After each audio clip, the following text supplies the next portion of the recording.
안녕하세요. 해외 축구 승패 프리뷰. 이번에는 7월에 8일, 9일, 10일, 11일 총 2경기, 3경기, 3경기, 2경기, 10경기 함께 살펴보시겠습니다. 확인하시기에 앞서서 구독과 좋아요, 알림 설정도 부탁드리겠습니다. 먼저 첫 번째로 8일에 발렌시아와 바야돌리드의 경기입니다. 좋지 않은 흐름의 발렌시아가 유로파권 진입을 위해 마지막 기회를 홈에서 잡습니다. 현재 발렌시아는 리그 9위에 위치하여 있으며 지난 4경기 동안 단 한 개의 승리도 따내지 못하며 부진을 겪고 있죠. 하지만 리그 7위 소시에다드와의 승점 차가 그렇게 크지 않아서 충분히 해볼 만한 경기라 홈에서는 꼭 이 경기를 잡아야 합니다. 발렌시아는 지난 경기 그라나다 홈에서 바이에오가 득점포를 가동하며 파레호 그리고 체리세프, 코클링 등 총출동했지만 두 골을 실점하며 2대2 무승부를 기록했죠. 상대적으로 공격진에 비해서 수비진의 발이 느려진 것은 사실입니다. 망갈라가 컨디션이 정상 회복되지 않으며 부진한 성적 내고 있지만 이번 경기는 발렌시아의 홈이죠. 홈 성적 9승 7무 1패로 압도적인 승률 자랑하는 발렌시아이기에 기대를 걸어볼 만합니다. 반면 바야돌리드는 최근 굉장한 수비력 뽐내고 있죠. 지난 5경기 3골만을 실점하고 최근 2경기는 한 골도 실점하지 않으며 최강의 수비력 자랑하고 있습니다. 홈 원정 가리지 않고 좋은 수비력 보여주는 산체스와 페르난데스가 있지만 세르지가 이끄는 공격 라인은 부활할 기미를 보이지 않네요. 푸엔테와 세르지만으로는 홈 발렌시아의 수비를 뚫기는 쉽지 않아 보입니다. 이 경기는 동기부여가 확실한 발렌시아의 주도 아래 경기가 진행될 것이며 홈 극강 발렌시아가 그 모습을 유지할 것이라 생각됩니다. 다만 저득점 경기 양상으로 펼쳐질 확률이 높습니다. 이어서 셀타비고와 AT 마드리드입니다. 강등권 탈출에 확실한 한방을 찍고 싶어하는 셀타비고가 AT 마드리드를 홈으로 불러들입니다. 셀타비고는 지난 경기 베티스와의 홈 경기에서 선제골을 넣었지만 지키지 못하고 동점골을 허용했죠.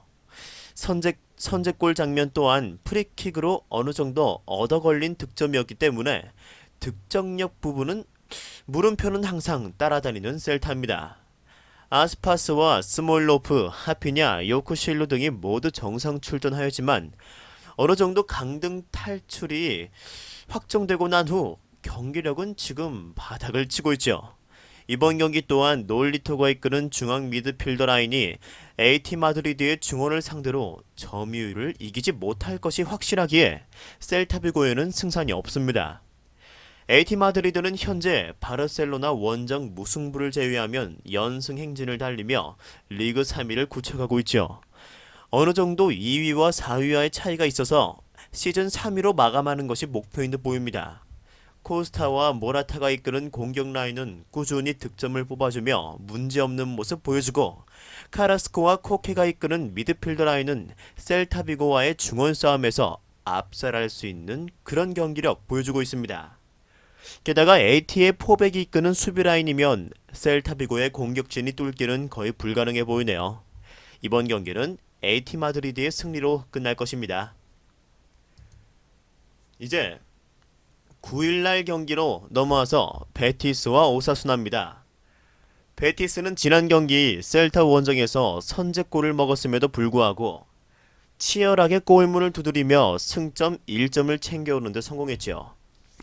하지만 지난 경기 카날레스, 모레노, 만디, 테오 등 옐로 카드를 4장이나 받기도 하였고 굉장한 체력 싸움을 했던 원정 경기라서 타이트한 일정에 이번 홈에서 경기를 잘 치를 수 있을지는 의문입니다. 별다른 동기부여가 없는 상황이고 그리고 또 지난 경기도 페달 선수가 득점을 이뤄낸 장면에선 공격진들의 공격 루트를 열어주는 장면은 거의 없었죠. 베티스 선수들은 중위권으로 시즌을 마감하는데 어느 정도 만족한 모습 보이며 로드리게스의 체력 저하도 눈에 띄게 증가하여 오사수나의 중앙 미드필더 라인을 상대로 점유율 싸움이 될지 모르겠습니다. 오사수나는 최근 3경기 무승부 없이 3연승을 달리며 순위가 어느새 11위까지 뛰었죠. 하지만 유로파까지는 거리가 너무 멉니다. 가르시아 선수가 꾸준히 득점을 뽑아주며 가예고와 토레스 선수 또한 공격 루트의 옵션이 되는 모습 보여주고 있죠. 주목할 선수는 아리단인데 아리단 선수는 3경기 단 한 실점만을 허용하는 수비라인 컨트롤 자랑하고 있죠. 상대적으로 로테이션 자원이 베티스보다 우수한 오사수나이기에 이번 경기는 오사수나가 자신들이 원하는 축구를 구사할 수 있는 확률이 매우 높습니다. 따라서 이번 경기는 오사수나의 승부를 추천드립니다. 이제 헤타페와 비아레알입니다. 꽤 재밌는 매치업이죠. 헤타페가 비아레알을 홈으로 불러드립니다. 이 두 팀의 순위는 현재 6위 그리고 5위라서 승점 6점의 매치업이라고 할 수 있죠. 헤타페는 7경기 동안 단 한 개의 승리만을 올리며 리그 재개 후 벌어놓았던 승점을 모두 까먹으며 유로파권으로 추락했습니다. 지난 레알 마드리드와의 경기에서는 꽤 잘 버티는 모습 보여주었지만 라모스에게 PK를 허용하며 1대0 패배를 당했는데 헤타페의 수비력은 알아줘야 하는 게 맞습니다. 다쿠남과 올리베라가 이끄는 수비력은 어느 팀을 상대로도 쉽게 실점하지 않으나 티모르의 발끝이 너무 무뎌졌고 쿠쿠렐라는 중원에서 고군분투하지만 그 뒤를 받쳐주는 선수가 너무나 없네요. 비아레알의 중원을 상대로 혼자 힘을 낼 수 있을지 의문입니다. 비아레알은 굉장한 상승세를 타다가 바르셀로나에게 불의의 일격을 맞았습니다. 연승 행진에 제동이 걸렸는데 5경기 단 2개의 실점만 하던 수비라인이 한 경기에서 4골을 폭격당했다는 것은 선수들에게 충격으로 다가올 수 있습니다. 내심 4위 자리를 노리던 비아레알이었기 때문에 이번 패배는 더욱 충격적일 수밖에 없는데 사실상 챔스권은 물 건너갔다고 봐야겠죠. 하지만 비아레알의 상승세가 바르셀로나 한 경기로 꺾이지는 않았을 거라 생각합니다. 카솔라가 건재한 중앙 미드필더 라인은 헤타페를 상대로 우위를 점할 수 있으며 수비 라인 또한 헤타페가 뚫기는 아직 무리가 있어 보이죠. 이번 경기 비아레알이 다시 연승 행진에 제동을 걸 경기가 될 것입니다.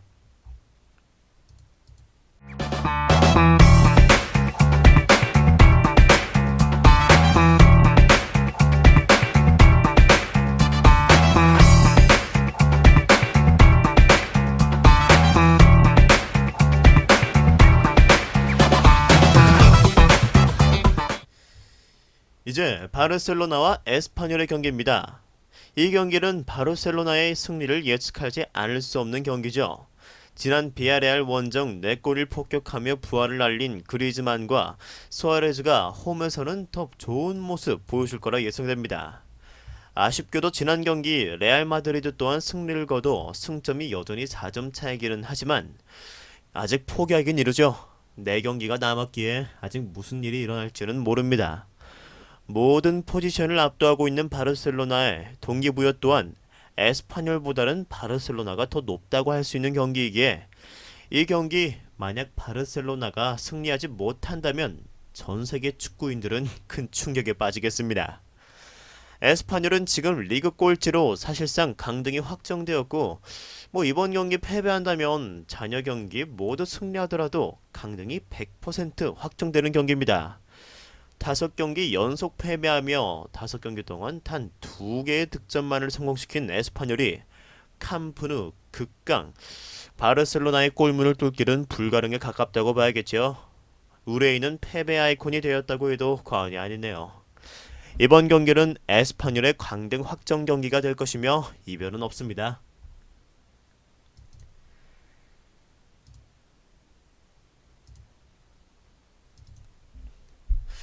이제 11로 넘어와서 에이바르와 레가네스의 경기입니다. 에이바르는 최근 괜찮은 모습 보여주며 강등권 탈출에 90% 이상의 확정을 지었죠. 18위와 승점 차는 어느 정도 여유가 생기기는 했지만 100% 안심하기에는 이번 레가네스전 승리가 필요할 것입니다. 올리베이라와 키케가 이끄는 공격진은 하위권 팀들 중에서는 가장 우수하다고 볼 수 있을 정도로 파괴력을 보여주죠. 중상위권을 상대로도 꾸준히 득점에 성공하고 있고, 게다가 홈 성적은 총 9승 중 7개의 승리를 홈에서 올릴 정도로 홈에서만큼은 어떤 팀이 와도 쉽게 무너지지 않는 팀입니다. 크리스토포로와 데블라시스가 이끄는 중앙 미드필더 자원은 레가네스의 중원보다 기량이 월등히 앞선다고 볼 수 있죠. 레가네스는 지난 에스파뇰 원정에서 뒤늦은 승리를 챙겼습니다. 남은 경기 모두 승리를 해야 강등권 탈출의 청신호가 들어오는데, 사실상 이 정도면 선수들 또한 포기를 하는 타이밍이죠. 페레스가 이끄는 중앙 미드필더, 이 라인은 에이바르의 중원에 비해선 열세인 것 또한 사실이고, 원정 경기에서는 17경기 중 단 2개의 승리, 그중 1개의 승리는 지난 꼴찌팀 에스파뇰 원정에서 거둔 승리이기 때문에 원정 승률은 매우 낮다고 볼 수 있죠. 따라서 이번 경기는 강등권 탈출 100%를 위해 에이바르가 모든 힘을 쏟아부을 것입니다. 다음 경기 마요르카와 레반테입니다. 마요르카 또한 현재 강등이 지금 80% 정도 확정된 팀이죠. 다만 이번 경기 승리하게 된다면 혹시나 모를 20% 정도의 확률에 기대를 걸어볼 만합니다. 마요르카는 지난 AT와의 원정에서 승점 1점도 올리지 못한 부분이 너무 아쉽습니다. 지난 셀타전 5골을 폭격하며 대승하긴 했지만 AT 선수들과의 기량 차이는 확연하게 보였죠. 로드리게스와 트라이코프의 증오는 체력적 부담으로 힘을 잃어가는 듯한 그런 모습 보였고, 라이어와 시애들러가 이끄는 수비라인은 역시나 원정에서는 처참한 모습 보였죠.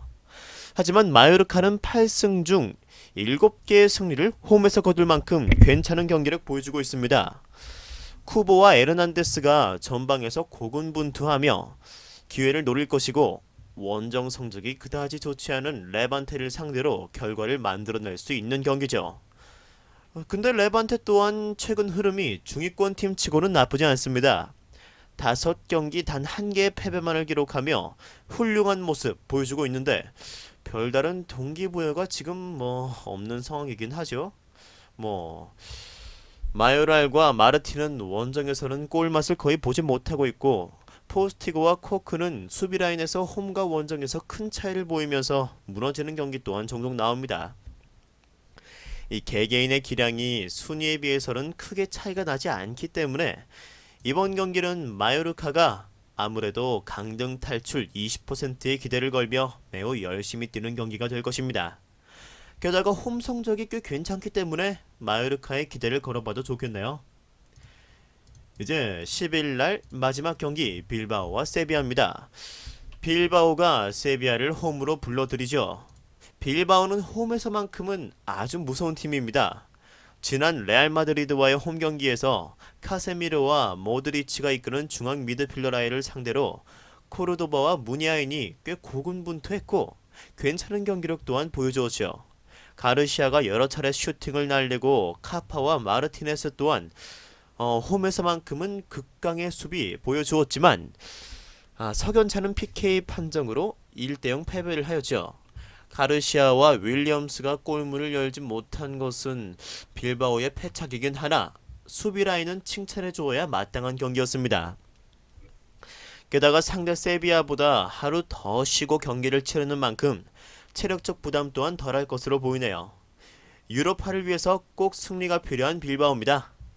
세비야는 타이트한 경기 일정을 가지게 되죠. 에이바르를 상대하고 단 48시간 정도만 휴식하고 또 지옥의 빌바오 원정입니다.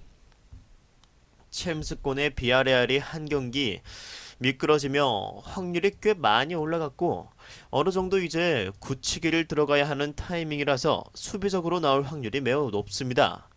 오캄포스가 공격 1옵션이 되어 빌바오의 수비를 괴롭힐 것이지만 레알 마드리드에게도 필드골을 허용하지 않은 빌바오가 체력이 빠진 세비야에게 다득점을 허용하는 그림은 그려지지 않네요. 이제는 체력 싸움입니다. 이 경기는 빌바오의 승부를 추천드립니다. 이제 11일 경기로 넘어와서 소시에다드와 그라나다입니다. 소시에다드는 지금 유로파라도 진출하기 위해서는 이번 그라나다를 꼭 잡아야 하죠. 빌바오의 추격을 받고 있고 나중에는 빌바오와 승점 6점짜리 매치업이 잡혀있기 때문에 이번 경기 꼭 승리해야 합니다. 오야르지발과 웨데가르드가 침묵하다 어느 정도 폼을 끌어올리고는 있고, 그리고 이 팀의 가장 큰 장점은 교체 조커가 많다는 점인데, 그로 인해서 선수들의 체력 부분에서는 큰 메리트를 가져가고 있는 팀들 중 하나죠. 게다가 최근 호세가 괜찮은 경기력 보여주며 야노자이 조커와 함께 팀의 활력을 불어넣어주고 있고, 몬레알 또한 건재하여 그라나다에게 쉽게 득점을 허용하지 않을 그런 수비라인 보여주고 있죠. 그라나다는 지금 별다른 동기부여가 없는 상태고 원정 승률은 홈 승률의 절반도 안 되는 그런 승률 보여주고 있죠. 이 팀은 소시에다드와 정반대로 주전과 비주전의 실력차가 눈에 띄게 큰 팀입니다. 그로 인해서 주전 선수들의 체력 저하는 어쩔 수가 없네요. 지난 발렌시아전 페르난데스가 고군분투하였지만 두아르테의 미스로 두 골을 실점하며 승점 1점을 추가하는 데 그친 그라나다는 이제 중위권으로 시즌을 마감할 준비를 끝내고 있습니다. 소시에다드에 비해서는 휴식일이 길긴 하지만 원정이라서 그다지 큰 메리트는 없어 보이네요. 따라서 소시에다드의 승을 추천드립니다. 이제 11일 마지막 경기 레알 마드리드와 알라베스죠. 레알 마드리드가 우승을 확정짓기 위한 재물을 초대합니다. 레알 마드리드는 힘겨운 헤타페와의 경기 빌바오 원정에서 1대0 실리 축구로 승점 3점씩을 챙기며 우승에 지금 90% 근접했습니다. 이번 경기만 잘 마무리 짓는다면 이제 9부 등선을 넘는다고도 할 수 있겠네요. 지난 경기 1.3군 정도로 로테이션을 돌리며 빌바오 원정에서 승리하였다는 점이 마지막 고비를 넘겼다고도 할 수 있습니다. 거듭 나오는 PK기에 살짝 레알 우승 밀어주기가 아닌가 하는 의구심이 들긴 합니다만 어쨌든 승점 3점씩 꾸역꾸역 챙기고 있습니다. 홈에서는 빌바오 원정처럼 의심할 것 없이 레알의 완승으로 끝날 것입니다. 알라베스는 레알의 재물이 되기 위해 원정을 떠난다 해도 과언이 아닐 정도로 별다른 동기부여가 없죠. 최근 5경기 5패를 할 정도로 팀의 사기, 체력, 경기력 모든 것이 바닥을 치고 있는 경기력이고 단 한 포지션도 레알 마드리드의 견줄 포지션이 없다고 봐야겠죠. 원정 17경기 단 2승만을 한 알라베스가 산티아고 레알 홈에서 이변을 일으킬 확률은 0%에 가깝습니다. 따라서 레알의 우승 축포를 기대합니다.